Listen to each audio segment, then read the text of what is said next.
আসসালামু আলাইকুম এভরিওয়ান, আশা করছি সকলে ভালো আছেন। আমাদের আজকের রেসিপি কর্নফ্লাওয়ার।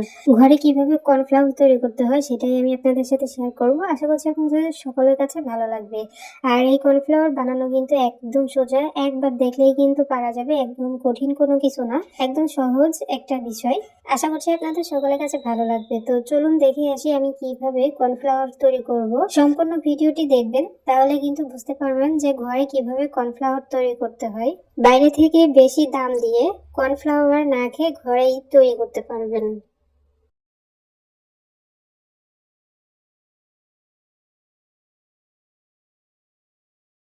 তো কর্নফ্লাওয়ার তৈরি করার জন্য আমি এখানে নিয়েছি কিছু ভুট্টা। দেখতে পাচ্ছেন অনেকগুলো ভুট্টা আছে, তবে আমি এতগুলো দিয়ে করব না। আমি শুধুমাত্র একটা ভুট্টা দিয়েই তৈরি করে দেখাবো কর্নফ্লাওয়ার।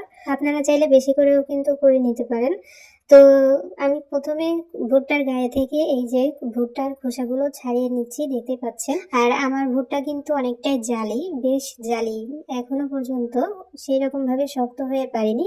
তো আপনারা চাইলে এরকম জালি ভুট্টা না নিয়ে আপনারা শক্ত ভুট্টাগুলো কিন্তু নিতে পারবেন। তো আমি একটা ভুট্টার খোসা ছাড়িয়ে তারপরে এই যে দেখতে পাচ্ছেন আমি ভুট্টাগুলোকে খুলে নিচ্ছি। কিভাবে খুলছি দেখতে পাচ্ছেন, আঙ্গুল দিয়ে প্রেস করলেই কিন্তু ভুট্টাগুলো খুলে নেওয়া যাবে। তো কিছু ভুট্টা এরকম করার পর দেখা যাচ্ছে যে এক সাইড থেকে একটু ফাঁকা হয়ে গেলে তারপরে আঙ্গুল দিয়ে একটু প্রেস করলে দেখা যাবে যে অনেকগুলো ভুট্টা কিন্তু একসঙ্গে খুলে নেওয়া যাচ্ছে।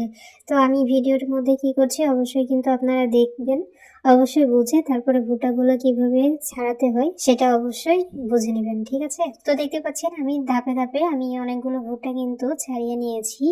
এখন এই ভুট্টাগুলোকে আমি শিলপাটায় বেটে নিব। আপনারা চাইলে ব্লেন্ডারেও কিন্তু ব্লেন্ড করে নিতে পারেন। তো দেখতে পাচ্ছেন আমি কিন্তু ভুট্টাগুলোকে বেটে নিয়েছি, বেটে এরকম মিহি করে নিয়েছি। আর এখন আমি এর মধ্যে দিয়ে দিব হলো পরিমাণ মতো পানি। পানি দিয়ে হাত দিয়ে একটু নেড়ে চেড়ে নিব। আপনারাও কিন্তু এখানে পানিটা ব্যবহার করে তারপরে খুব সুন্দর করে হাত দিয়ে নেড়ে চেড়ে নেবেন। হাত দিয়ে না হলেও চলবে, চামচ দিয়েও কিন্তু এই কাজটা করে নিতে পারেন। আর দেখতে পাচ্ছেন এইগুলো সবটাই হলো খোসা, ভুট্টার গায়ে যে খোসাটা থাকে সেটাই আর কি। তো তারপর আমি খুব সুন্দর করে পানি দিয়ে নেড়ে চেড়ে নিলাম। আর তারপরে আরেকটা পাত্রের উপর আমি একটা ছাঁকনি বসিয়ে দিয়ে তারপর আমি এই ভুট্টাটা আর কি ঢেলে দিলাম, ভুট্টার পানি সহ ভুট্টাটা ঢেলে দিলাম। আপনারা চাইলে সুতি কাপড়ের উপরেও কিন্তু এই কাজটা করে নিতে পারেন। আমি একটা চালনির সাহায্যে আর কি এটা করে নিচ্ছি। আর দেখতে পাচ্ছেন আমি খুব সুন্দর করে হাত দিয়ে এটা চেপে চেপে তারপরে পানিটা নিচ্ছি।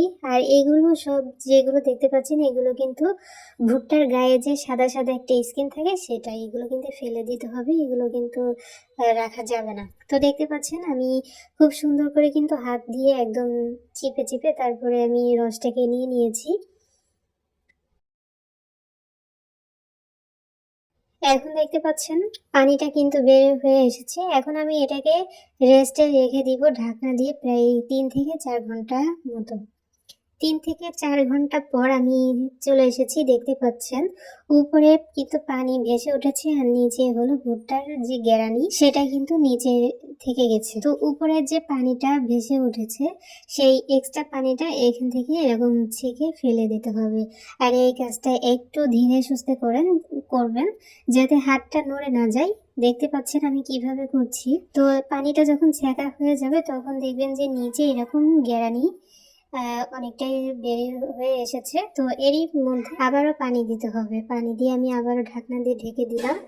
আমি ইন টোটাল 5 বার আমি পানি বদলিয়ে বদলিয়ে তারপরে আর কি নিচে যে গ্যারানিটা আছে সেটা আমি বের করে নিয়েছি। যতক্ষণ না পর্যন্ত পরিষ্কার পানি বের হবে ততক্ষণ পর্যন্ত কিন্তু পানি দিয়ে আপনাদেরকে এই কাজটা করে নিতে হবে। আর যতবার পানি দিবেন ততবারই কিন্তু রেখে দিতে হবে, যাতে ভিতরের যে গ্যারানিটা আছে সেটা যাতে নিচে চলে যায় আর উপরের পানিটা যাতে ভেসে ওঠে তার জন্য, ঠিক আছে? আশা করি বোঝাইতে পেরেছি।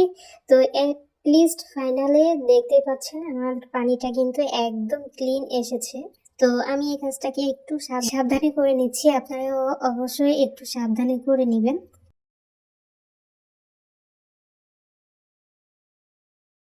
যতটা সম্ভব আপনারা পানিটাকে ফেলে দিবেন। আর আপনারা এই ভুট্টার পানিটা কিন্তু আবার ময়লার বা ডাস্টবিনে ফেলে দিবেন না, এই ভুট্টার পানিটা রেখে দিবেন। কি করতে হবে আমি একটু পরেই আপনাদেরকে বলে দিব। তো দেখতে পাচ্ছেন আমার কিন্তু পানিটা খুব সুন্দর করে ফেলে দেওয়া হয়ে গেছে। এখন নিচে যে গ্যালারিটা আছে এই গ্যালারিটা আমি একটা থালার মধ্যে নিয়ে তারপরে ছড়িয়ে দিচ্ছি। দেখতে পাচ্ছেন আমি খুব সুন্দর করে একটু পাতলা করে ছড়িয়ে দিচ্ছি। তো এই তো হয়ে গেল। এখন আমি এটাকে রোদে দিব, রোদে শুকিয়ে নিব। তো রোদে দেওয়ার আগে আমি আপনাদেরকে দেখিয়ে দিচ্ছি যে ভুট্টার পানি দিয়ে আপনারা কি করবেন। দেখতে পাচ্ছেন আমি জাল করে নিচ্ছি চুলায়, চুলায় বসিয়ে দিয়ে খুব সুন্দর করে বলক তুলে নিব। বলক তুলে আমি এই পানিটাকে রেখে দিব। এই পানিটা দিয়ে আপনারা কি করবেন, আপনারা যখন স্যুপ রান্না করবেন স্যুপ রান্নার মধ্যে কিন্তু এগুলো দিয়ে দিবেন, ভুট্টার পানিটা অ্যাড করে দিবেন। মানে এই ভুট্টার পানিটা কিন্তু খাওয়া যাবে, ফেলে দেওয়া কোনো দরকার নেই। তো আমি সামনে একটা ভিডিও আপলোড করব, আমি এই পানি দিয়ে কিন্তু স্যুপ রান্না করব। কিভাবে রান্না করব সেটা আমি আপনাদের সাথে শেয়ার করব, পরবর্তী ভিডিওতে দেখতে পারবেন। তো দেখতে পাচ্ছেন আমি থালাটা বসিয়ে দিলাম রোদে, একটা টুলের উপর রোদে আমি বসিয়ে দিলাম। বসিয়ে আমি সারা দিনের জন্য আমি এটাকে শুকিয়ে নিব। একদম টানা রোদে দিবেন, তাহলে কিন্তু খুব তাড়াতাড়ি শুকিয়ে যাবে।